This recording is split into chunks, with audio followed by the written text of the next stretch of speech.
ফারিয়া আক্তার এখন জেলার IPS officer হয়ে গেছে। একদিন সে সাদা শাড়ি সালোয়ারে কোনো নিরাপত্তা ছাড়াই নিজের জেলার হাল দেখতে বাজারে গেল। সেখানে দেখলো এক বুড়ো চাচা তার ছোট্ট ঠেলাগাড়িতে চা বিক্রি করছে। ঠিক তখনই একজন বড় র্যাঙ্কের ইন্সপেক্টর এলেন, টাকা না দিয়ে চা তুলে নিয়ে খেয়ে চলে গেলেন। এটা দেখে ফারিয়া চাচার কাছে জিজ্ঞেস করল।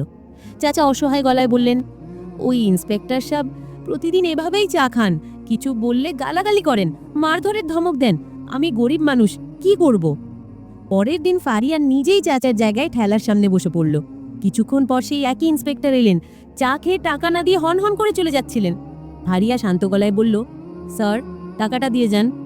ইন্সপেক্টর রেগে গিয়ে চড় মেরে ধাক্কা দিয়ে ফেলে দিলেন। আধা ঘন্টা পরেই ফারিয়া আক্তার পুরো খাকি ইউনিফর্মে গাড়ির বহর নিয়ে সোজা থানায় হাজির।